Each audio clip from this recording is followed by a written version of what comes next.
We're a little bit ahead of schedule. Is Linda Parreco here? You are here. Very good. And we will be able to go right on. Linda's going to speak on the NCI CIRB Cancer Prevention and Control Board.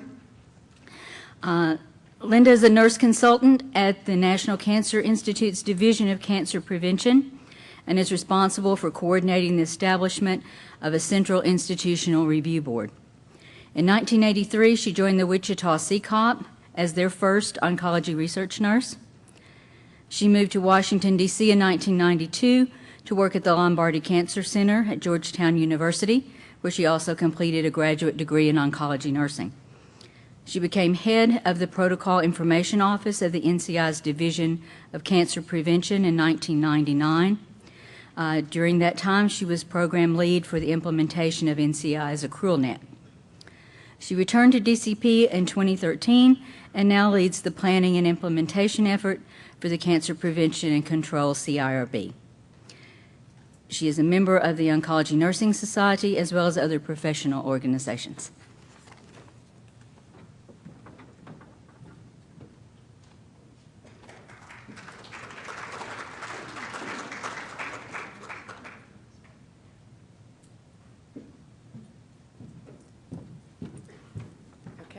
Hi, everybody. Well, there's that blinding white light. So, one second. You know how people always say they're happy to be here when they start out? I'm really happy to be here because 15 years ago at 11 a.m., I was getting married in our little Methodist church in my little hometown of Lincoln, Kansas, so my grandmother could be there. And my prevailing thought as I look back over those 15 years and remember my wedding is always one thing. Oh my God, I was too old to be doing that. What was I doing? And I think I was bridezilla before the term was ever coined. And I think back, and I have this like fabulous, wonderful husband, but I think back about my wedding, and every year I think, oh my God, I would have rather been doing anything but getting married. So I'm really, really happy to be here today. I'm happy to be married. I'm happy to be married for 15 years, but I'm so happy to like not ever have to do that again. So with that, okay, find my things. So, I'm Linda Parreco from NCI's Division of Cancer Prevention, and I'm going to be talking with you today a little bit about the CIRB in general, but most specifically about the new board that the NCI CIRB initiative is getting ready to launch, and we're pretty excited. Okay. So you've been hearing a lot this morning about science and technology, and I thought we could just take a moment to sort of center on really the focus of everything and why we're all here. And this is a quote that I keep in my office and that I look to often. And when things get crazy and chaotic, I like to look back at it and think about this and invite you to join me. So conducting research with human participants is a privilege granted by willing volunteers. For me, that says a lot, and I think it probably does to all of you as well. So many of you in this room, maybe show of hands, are really familiar with NCI CIRB, have been involved with it for eons. Some of you, okay. For a lot of you, it may be brand new. Anybody? And for many of you, somewhere in between.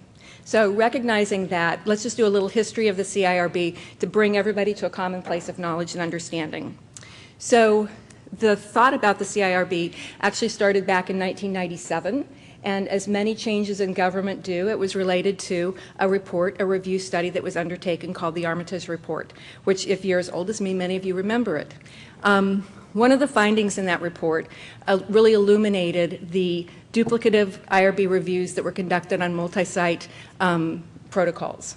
And we knew that it made the process take longer, and at the end of the day, there was really nothing inherently special about that really increased the protection of human subjects. So that was really the bottom line.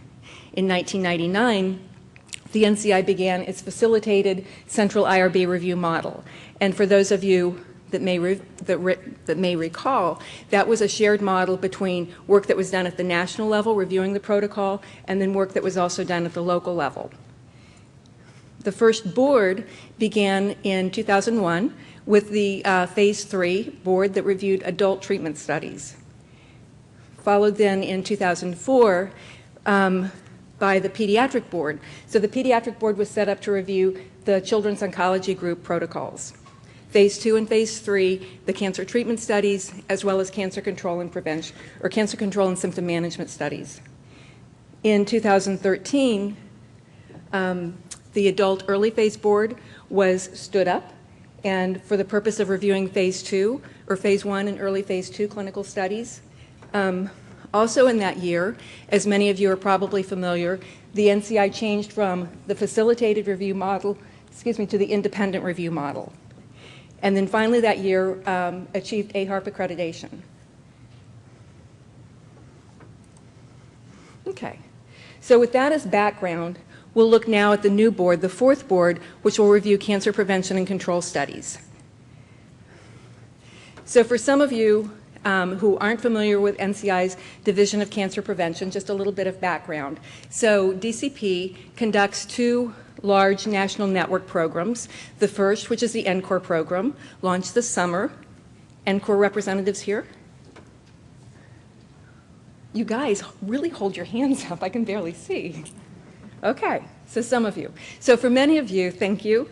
For many of you that don't participate in the NCOR program, this may be new and interesting information for you.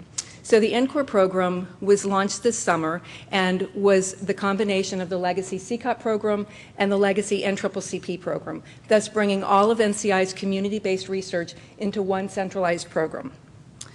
The program consisted of 3 cooperative agreements, the first being to fund 7 research bases. 5 of them are the NCTN research bases, including SWOG, and then there are 2 research bases located at academic centers, namely Wake Forest University and the University of Rochester Cancer Center. The second RFA funds 34 community sites, and these are composed of sort of different sizes and compositions of organizations. So it includes 25 distributed networks, 7 integrated health systems, and 2 smaller networks. So in addition to that cooperative agreement, there's also a cooperative agreement awarded to fund minority and underserved institutions. And of those, there are 8 that are based at academic centers and 4 at non-academic centers. And so just in the typical model, the role of the research base is to design, develop, and implement studies. The role of the community sites are to enroll patients on those studies. You can see in the purple, there's the mouse.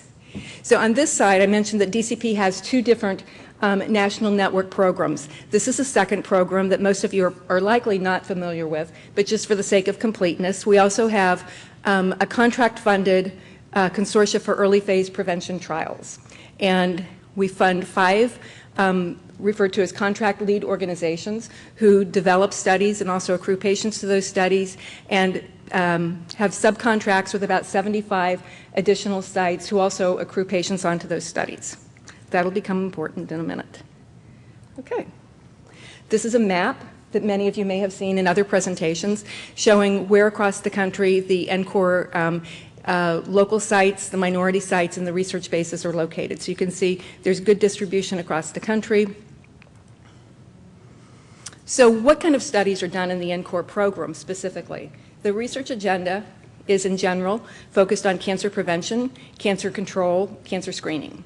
So the goals are to reduce cancer-related symptoms, to reduce the risk for toxicity, for treatment-related toxicities, to conduct post-treatment surveillance studies of cancer patients, to conduct interventions to treat precancerous lesions, and to conduct interventions to prevent cancer. So the relationship between the NCTN program, including SWOG, and the NCOR program. This is also familiar to many of you, but possibly new to others. So the NCTN program, as you know, conducts the late phase treatment trials of adults and children and conducts primary advanced imaging studies. The NCOR program, as we've already talked about, cancer prevention and control studies, as well as a new scope of work for the NCOR program called cancer care delivery research, which includes some comparative effectiveness research.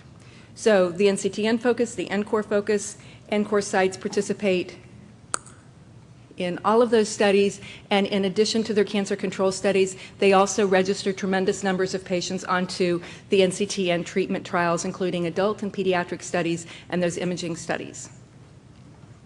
In addition to participating in many of the same studies, the NCOR and the NCTN share some similar infrastructure components, including the CTSU, including monitoring activities, and including the Central Institutional Review Board. Okay? So for the community sites, we like to think that we're making progress. You guys at the community sites have had a long, hard year. You might not agree with that statement, but making progress in the sense of the CIRB and how you relate to the CIRB. So in the past, the community sites could enroll in the CIRB and use the CIRB to open their adult cancer treatment trials, their pediatric treatment and cancer control studies. All good. However, when it came to opening studies that were sponsored by DCP, namely the cancer control and prevention trials, the local IRB had to continue to be used because there was no central IRB for that. So with the advent of the new board that I'll be talking about, that piece goes away. However, there will be a few rules and a couple caveats, and I'll mention those as I go along. So with the development of this new board, just a bit about how that process has been happening. We started developing the board about a year ago. And we've got a number of people within the Division of Cancer Prevention working on it, and the whole thing fits within the existing NCI CIRB initiative. So this won't be a completely different board. It's a new board, but it looks similar in terms of how it's managed, how it's operated, the infrastructure, and how you relate to the board. So it's a new board, but with a familiar look and feel. So, as you can imagine, in the development process, one of the things that we've really been focused on is identifying members for the board. And you like these seats? I do. We've worked closely with members of NCI CIRB initiative, and they've given us a lot of wisdom and guidance along the way because they've got years and years of experience, and they did a lot of difficult learning along the way, and so we've really been benefactors of that experience. And so what they said was, whoa boy, getting those board members, you got to be ready for everybody to say no to you. And the skills that you really need to polish up on are begging, whining, and persistence. So we went into it with that mindset, but very happily. The board recruitment process has been just amazing. Within the division, we did a lot of work looking at what are the kinds of skills and expertise that's necessary to this board, because the board's going to look at the NCOR studies as well as those early prevention protocols from our consortia. So we needed to have a broad scope of experience, a broad scope of knowledge. We had to meet the regulatory requirements. And, the other things that were important to us and also gained through wisdom from the CIRB initiative folks were that we needed people that are known in the community, that are respected, that have a lot of credibility, people who you will recognize and who you will see as trusted experts. And we think that we got them. So, while I can't, our board selection is still in process. It's coming along really well, and we expect that within the next couple of months we'll be making the announcement and you'll all be informed of who the board members are. But what I can share now is that the composition of the board is very similar to the composition of the other boards, meaning that there's a chair, there are 5 physicians, 2 nurses, a pharmacist, a statistician, ethicist, and 2 patient advocates. Stay tuned. It's very exciting. So the details about the board. We expect the board will begin to meet in January 2015, and so far through the planning process, this date is holding up. The board will meet once a month, and the meeting is done, just as with the other boards, it's done by web-enhanced conference call. So the board members actually, I think many of them probably already know each other through as professional colleagues, but the board is on the phone, and they meet once a year, together in a one-day educational day where we bring everybody together to the office in Rockville to be able to interact. So the studies that the board will be reviewing, I've alluded to this. It's the studies that come out of DCP. They're all prevention and cancer control studies, and they're the studies that will be done by the NCOR as well as by our early phase prevention consortia. The board will begin with new studies only.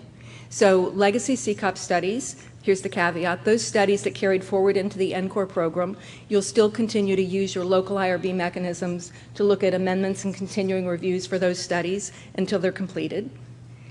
So for the new studies that will be reviewed by the board, it'll be new studies, the amendments, and the continuing reviews associated with those studies. People have questions about whether the new board will be reviewing the new CCDR research, and the answer to that is we're going to start with the cancer prevention and control, get all the kinks worked out, make sure the board is running smoothly, everything's going fine, things are going fine for all of you, and then at a point in the future, we'll look at the feasibility of integrating those studies as well. So you can imagine there's a ton of details that we're working on. So when the board rolls out, a lot of the process and details are internal to the NCI operations and won't be visible to you, but those parts that are visible to you, we want to make sure that they work well and that you have a really good experience. So we've talked now about DCP in general, the CIRB a bit in general. We've talked about the NCORR program, the types of studies. So let's start pulling all the pieces together. So this dot is a mistake. I meant to take it out of there. But since it's still there, we can start with this dot, and we'll say that this dot represents the NCI. So what exactly is the NCI's role in the Central Institutional Review Board initiative? So the NCI is the funding organization for the CIRB. While the boards do their work independently of the NCI's relationship to that is providing the resources, the infrastructure, the policy direction, the implementation direction for the board and all of its operations. So the work of the CIRB actually happens through the CIRB Operations Office. And the Operations Office is conducted under contract to the Emmis Corporation of Rockville through a contract that was awarded the beginning of September. Emmis was the contractor that had the previous contract with the CIRB, so they've got a lot of experience.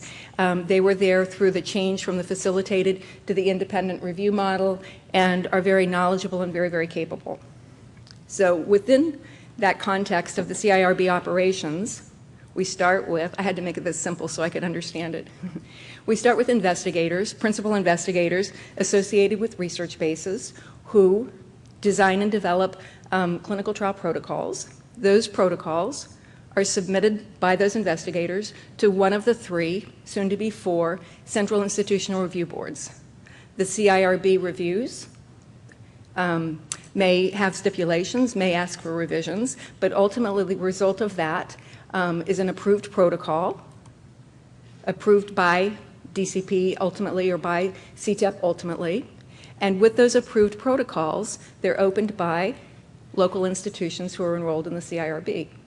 So you can see from this simple illustration that there's this work that happens at the national level, namely the protocols coming in and the board conducting the review. And then the interactions that happen at the local level are the local institutions enrolling in the CIRB and then opening studies. So let's focus on enrolling and opening. Enrolling in the CIRB. So I'm told that oftentimes people ask if there's a cost to join, and the answer to that is no, there's no cost to join. It begins with filling out an authorization agreement, which is an agreement between a local organization and the CIRB initiative, designating the NCI's CIRB as the IRB of record for the studies that you open under that IRB. In addition to the authorization agreement, there are then a series of worksheets. The purpose of the worksheets is to collect information about the organizations, about the principal investigators, about your local context. What are the things, or are there things within your organization, within your area, within the populations that you serve that require some unique consideration? So the worksheets get completed, get approved, and then the process is done. So the thing to remember about the enrollment process is that for every organization, it's a little bit different experience, and it can range the gamut from really simple to sometimes more complicated and more complex.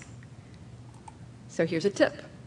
If you've not yet enrolled a good place to start before you enroll and before you dive into the paperwork is to read the instructions. They're available on the CIRB website. I'll give you that address in a moment, but that'll really help you kind of wrap your head around what this enrollment process is all about and how it works. So, given that this is government work, none of you will be surprised to find out that there's some tricky terminology involved. So this is just a heads up.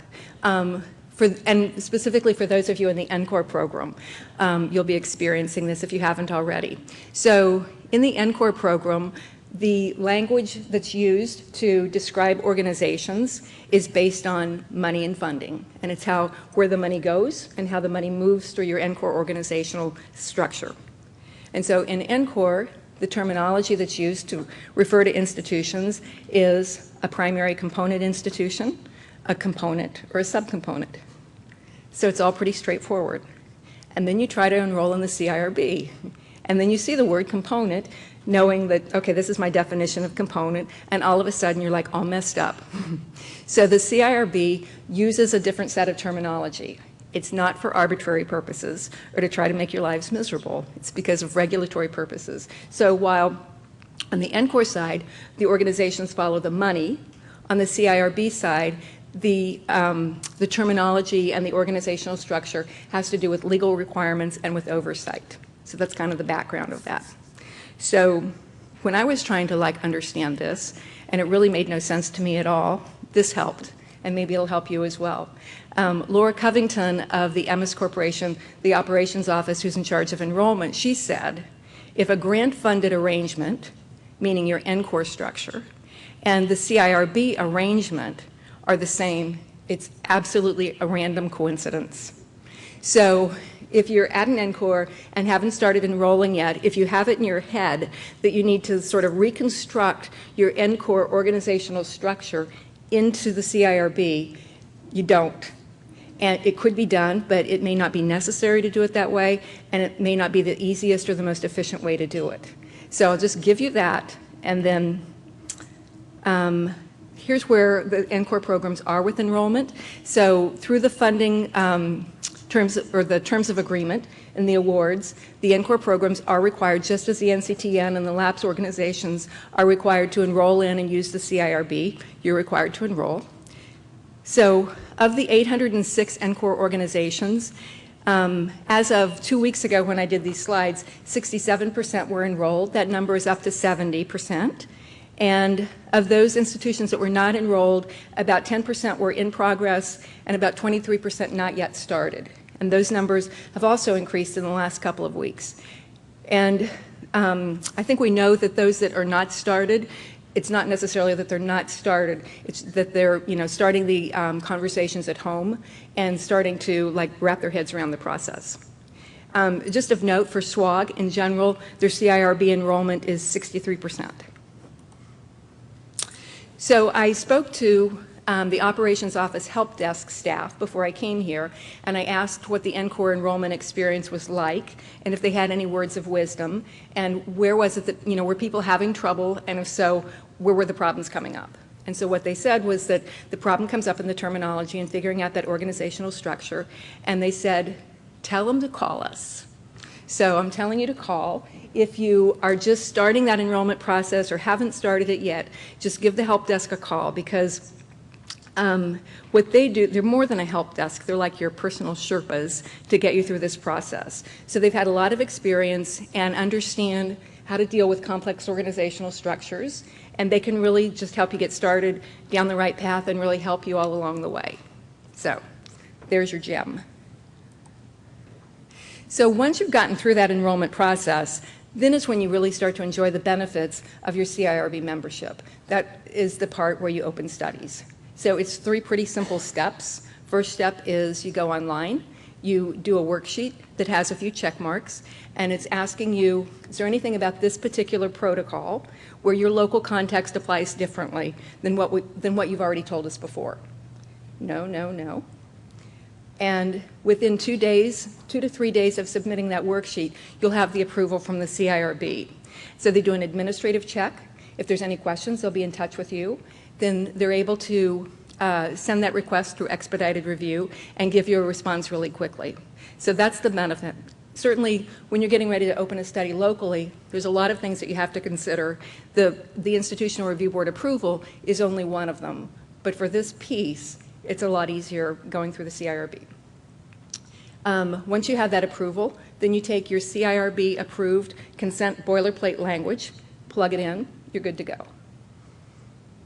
So I think one of the opportunities there for you is by decreasing the administrative burden of opening a study, you may be able to open studies that you hadn't considered opening before. So it may sort of change the equation of how you make your assessment and make your decisions about what to open. Okay. So I think for all of you, for people at local sites, the benefits become that studies, not only the cancer control and prevention studies, to be reviewed by the new board, but the adult treatment studies, the pediatric studies, across the board. All the protocols receive a really consistent and high-quality expert review by a dedicated panel of experts. It decreases your administrative burden for opening and maintaining your trials, and hopefully in the long run makes your life a little easier. Lots of information. So the place to go is the CIRB website, and the address is there. On the website, you'll find everything that you need, instructions, you'll find the forms that you need, the standard operating procedures are there, given they're dry, but they're quite informative, and it's kind of a good thing to just read through those, get your head around them. You'll find information about the boards, about the members of the boards, about the schedule when the boards meet, FAQs, as well as a link to the help desk. So what you should do right now is review the website, enroll if you haven't already, or at least go home and ask, are we enrolled? Because maybe you don't know, and maybe you'll get a happy surprise that you are enrolled. If not, you can start wrapping your head around how to get started. And then once enrolled, you can start opening studies. So this is just recognizing the many people at the NCI working on this effort.